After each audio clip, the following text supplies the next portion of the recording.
Assalamualaikum warahmatullahi wabarakatuh. Alhamdulillahirrabbilalamin. Kita bertemu kembali di pertemuan keempat. Semoga mahasiswa dan mahasiswi Universitas Sains Indonesia berada dalam lindungan Allah, dalam kondisi sehat walafiat, dan siap menerima ilmu yang akan disampaikan. Baik teman-teman, insya Allah hari ini kita akan membahas tentang pandangan Islam tentang manusia. Baik, sebelum kita mulai, perlu diketahui teman-teman untuk segera mengisi forum dan kuis, karena itu adalah tanda sebagai bukti kehadiran, tidak bisa diisi salah satu saja. Kemudian, jika sudah mengisi, mohon ditunggu untuk merekap absensi oleh bagian akademik. Lalu, jika memang belum terupdate, silakan hubungi dan konfirmasi pihak akademik. Baik, oke teman-teman.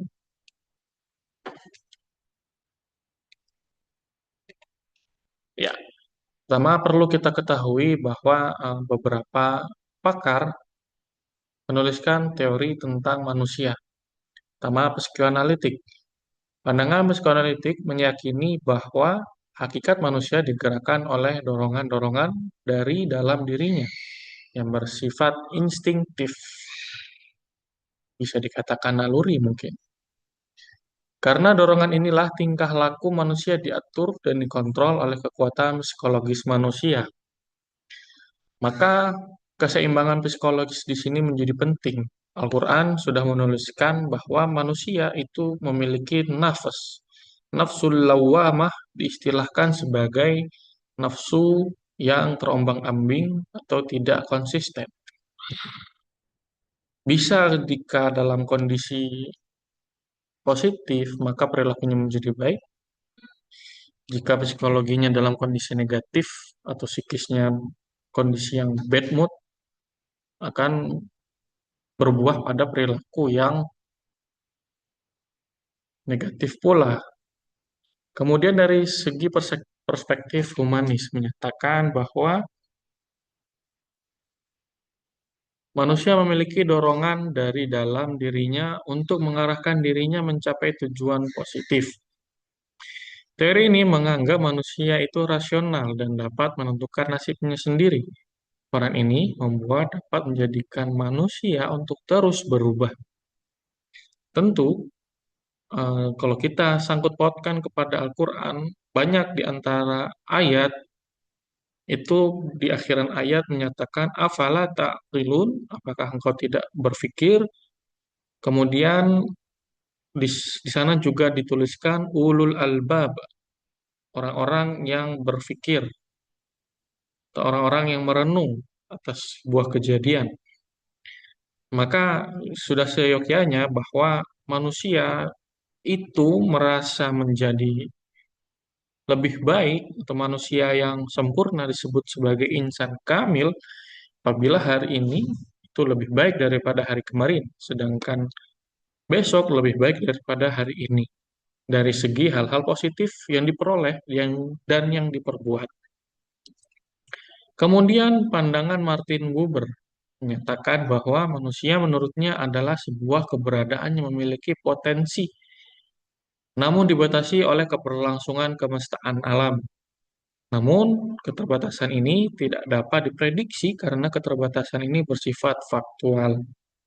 Artinya memang kita harus tahu sendiri-sendiri. Kalau kita tidak mengetahui kadar kita, sebagaimana mampu untuk melakukan hal-hal atau banyak hal, maka itu dapat menghancurkan diri kita. Kalau kita tidak mampu, bukan langsung untuk mengajar, tapi pelajari pelan-pelan. Kalau memang mampu merasa yakin, maka lakukanlah. Kemudian pandangan behavioristik, kelompok ini berpandangan bahwa pembentukan karakter manusia tergantung dari faktor eksternal yang ada di sekitarnya. Nah, lingkungan juga merupakan faktor mendominasi dan sangat berpengaruh terhadap perilaku individu.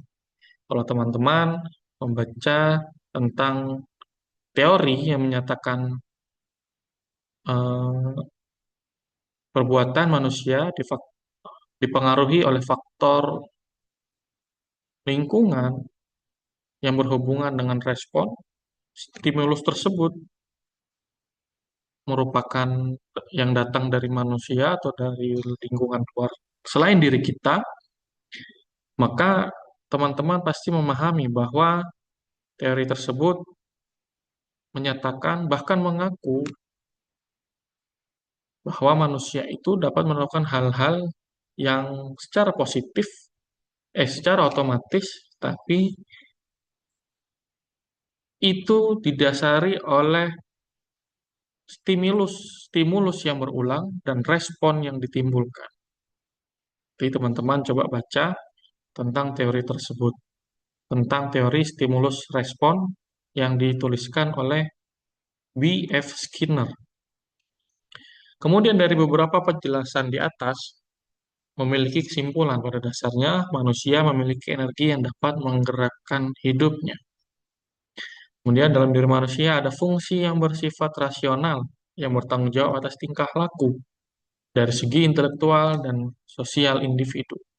Tiga, sifat manusia itu berproses dan terus berkembang. Ya, kita adalah makhluk sosial dan makhluk yang diciptakan oleh Allah sehingga mampu untuk mengatur diri kita untuk berbuat baik yang kita wujudkan kepada manusia lainnya dan menjadi tanggung jawab yang akan kita tunjukkan kepada Allah Subhanahu wa taala nanti di yaumil kiamah. Kemudian menurut Al-Qur'an terkait dengan proses penciptaan manusia itu diawali dari surat Al-Hijr ayat 28 yang Allah berfirman, dan ingatlah ketika Tuhanmu berfirman kepada para malaikat, sungguh aku akan menciptakan seorang manusia dari tanah liat kering, dari lumpur hitam yang diberi bentuk. Itu adalah kuasa Allah. Kemudian bagaimana prosesnya setelah penciptaan manusia pertama? Itu dituliskan dalam surat Al-Mu'minun ayat 12 sampai 14 bahwa Allah dengan kuasanya menciptakan manusia dari min sulalatin min tin tsumma ja'alnahu nutfatan, kemudian nutfah, kemudian dari nutfah diciptakannya daging, kemudian daging dihubungkannya, kemudian menciptakan mudghah atau yang kita sebutkan dalam hadis riwayat Imam Bukhari yang tertulis di kitab Sahih Arba'in An-Nawawi, mudghah itu seperti inti dalam setiap manusia. Jika mudghah ini rusak, maka semuanya akan rusak. Jika mudghah ini baik, maka nanti semua perkara yang akan kita lakukan itu adalah kebaikan. Kemudian dari mudghah ini muncul idhaman atau tulang, maka nanti akan fakasauna al-idham. Setelah muncul mudghah dilindungi oleh tulang, kemudian setelah dilindungi oleh tulang, dilindungi lagi oleh daging, kemudian dilindungi oleh kulit dan sebagaimana yang kita jadi sebagai manusia saat ini. Maka Allah adalah sebaik-baik pencipta. Kemudian manusia telah berjanji di hadapan Allah ketika masih di dalam ruh, sebelum peniupan ruh dalam jasad manusia di dalam rahim. Ini tentang persaksian manusia di dalam alam sebelum lahir, sebelum ditiupkan dalam rahim, yaitu wa ashhadahum ala anfusihim alastu birabbikum, apakah bukankah aku adalah Tuhan kalian? Dan Allah mengatakan ini kepada ruh-ruh, maka ruh tersebut sebenarnya sudah bersaksi, qalu bala, sebetulnya iya. Dengan yakin ruh itu menjawab, iya, engkau adalah Tuhanmu, Tuhanku. Qalu bala syahidna, sudah bersaksi di hadapan Tuhan. Kemudian ditiupkan ruh oleh Allah Subhanahu wa taala, maka apabila aku telah menyempurnakan dan meniupkan roh ciptaanku ke dalamnya, maka tunduklah kamu kepadanya dengan cara bersujud. Maka sholat adalah termasuk dalam rukun Islam yang tidak bisa kita tinggalkan sama sekali. Persaksian kita terhadap Allah selalu terupdate melalui syahadat yang kita lakukan dalam tahiyat awal dan tahiyat akhir. Kemudian manusia dalam pandangan Islam bahwa manusia itu mengemban amanah pertama sebagai hambanya yang Allah ciptakan dalam yang ada di muka bumi ini. Kemudian dalam hubungannya dengan Tuhan, manusia menempati posisi sebagai ciptaan dan Tuhan sebagai pencipta. Posisi ini memiliki konsekuensi adanya keharusan manusia untuk taat dan patuh kepada penciptanya. Maka seyogyanya kebenaranlah yang harus diikuti oleh manusia, bukan orang yang membuat kebenaran itu terlihat benar. Jika kita melihat beberapa tokoh melakukan maksiat, tokoh agama melakukan maksiat, maka yang harus kita ikuti bukanlah perilaku, kan, tetapi yang harus kita ikuti adalah omongan yang betul, omongan yang benar sesuai tuntunan Al-Quran dan hadis, karena tuntunan Al-Quran dan hadis adalah yang diwasiatkan Rasulullah kepada umatnya. Sebagaimana jika memang kita mengikuti Al-Quran dan Sunnah, itu akan membuat kita tidak tersesat hingga yaumil kiamah nanti. Maka, jika memang kita taat kepada Allah, konsekuensi selanjutnya ialah kita harus mengesahkan Allah, tidak bisa menyekutukan Allah dengan segala benda, karena Allah tidaklah sama dengan manusia. Laisa kamitslihi syai'un. Maka jika ada yang menyamakan Allah Subhanahu wa taala dengan makhluk, orang tersebut telah berbuat syirik.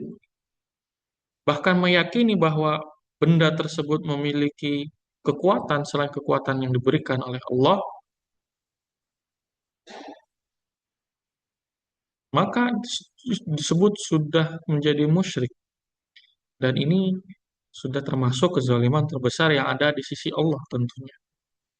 Sebagai manusia, Islam melihat dari berbagai dimensi istilah, yaitu manusia sebagai hamba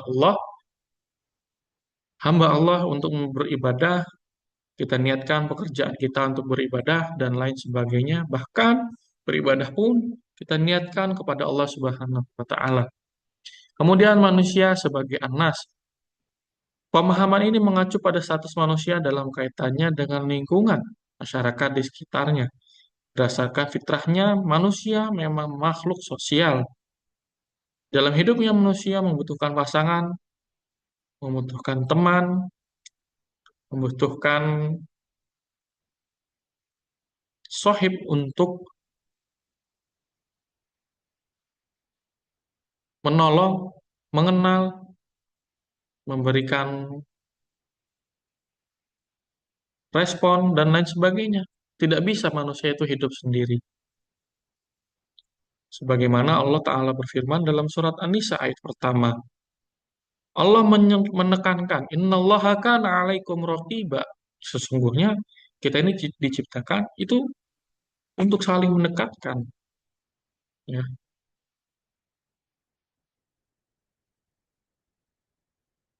Sesungguhnya kita diciptakan oleh Allah itu untuk saling dekat, untuk saling akur. Kenapa? Karena Allah itu dekat dengan kita. Ya. Karena Allah dekat dengan kita, maka Allah juga mengawasi kita.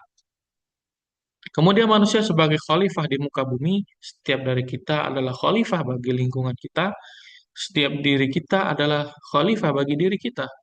Maka setiap dari kita akan dimintai pertanggungjawaban. Kemudian manusia sebagai Bani Adam, kita adalah keturunan yang berasal dari Nabi Adam, manusia pertama yang diciptakan oleh Allah Subhanahu wa taala. Maka dengan perbedaan kultural, agama dan bangsa, bahasa yang berbeda, sebenarnya kita itu semuanya sama. Sebenarnya Rasulullah SAW berfirman, "Nasu sawasiyatun kamustunil asnan." Semuanya itu sama. Manusia itu sama seperti gigi-gigi yang ada di dalam sisir. Ya, tidak ada perbedaan kulit putih, kulit hitam, dan semacamnya. melainkan hanya ketakwaan kepada Allah Subhanahu wa taala saja yang beda. Kemudian manusia sebagai alinsan untuk kita sebagai manusia dapat manfaatkan potensi yang diberikan Allah Subhanahu wa taala, merubah perilaku negatif menjadi positif. Kemudian manusia kita sebagai bashar atau makhluk biologis, itu kita maklum bahwa memang manusia seperti kita adalah makhluk biologis, maka berpasang-pasangan adalah solusi. Tentu pasangan yang sah. Kemudian tanggung jawab manusia kepada Allah sebagai khalifah, itu kita harus menjadi orang yang paham bahwa tanggung jawab itu bentuk moralitas kita yang telah diberikan Allah kepada kita sebagai manusia di muka bumi. Dari akal, kemudian tangan kita yang memiliki kuasa untuk merubah segalanya, itu akan dimintai pertanggungjawaban. Sehingga diminta bahwa Allah Subhanahu wa taala ingin menjadikan bumi ini bumi yang damai, aman, tentram, tidak ada pertengkaran, tidak ada pertikaian, memiliki potensi untuk bersatu dan memiliki potensi untuk damai. Kemudian eh, Profesor Dr. Quraish Shihab menyatakan bahwa pertama, kemampuan untuk mengetahui sifat. Nah, ini kita punya nih, sifat, fungsi, dan kegunaan segala macam benda. Melalui potensi ini kita menemukan hukum-hukum dasar alam semesta, menyusun konsep, mencipta, mengembangkan, dan mengungkapkan gagasan untuk melaksanakan, serta memiliki pandangan menyeluruh terhadapnya. Jika sudah memiliki segalanya terkait dengan hal ini, maka kita bisa memanage hal-hal yang menuju kebaikan. Kemudian menjadikan pengalaman untuk pembelajaran agar tidak terulang sebagaimana kisah-kisah para nabi, kisah-kisah kaum para nabi. Kemudian Tuhan telah menaklukkan dan memudahkan alam semesta ini untuk diolah oleh manusia untuk menjadi alam yang lebih baik yang dapat dimanfaatkan. Kemudian Tuhan memberikan petunjuk kepada manusia selama berada di bumi. Tentu, jika memang kita mengandalkan diri kita untuk berperilaku baik, tentu itu baik. Tapi lebih baik lagi jika memang ada tuntunan. Tidak mungkin kita melahirkan perbuatan baik tanpa ada tuntunan. Jika perbuatan jahat dan negatif ada tuntunannya, ada yang membimbing, maka perbuatan baik tentu ada. Semua di dunia ini lahir memang dari segi insting kita untuk mengikuti apakah hal ini baik untuk kita lagi butuh, kita lagi kepepet. Tapi sebenarnya tuntunan-tuntunan itu tinggal dipilih. Jika memang tuntunan baik yang dipilih, yaitu adalah hal-hal yang menjadi atau mendatangkan kebaikan untuk diri kita. Demikian mahasiswa-mahasiswi Universitas Sains Indonesia, semoga dalam materi yang sudah disampaikan dapat membawa manfaat dan berkah untuk teman-teman lakukan sebagai khalifah di muka bumi ini dan dapat dipertanggungjawabkan di yaumil kiamah nanti. Billahi taufiq wal hidayah wa taufiq wal inayah. Assalamualaikum warahmatullahi wabarakatuh.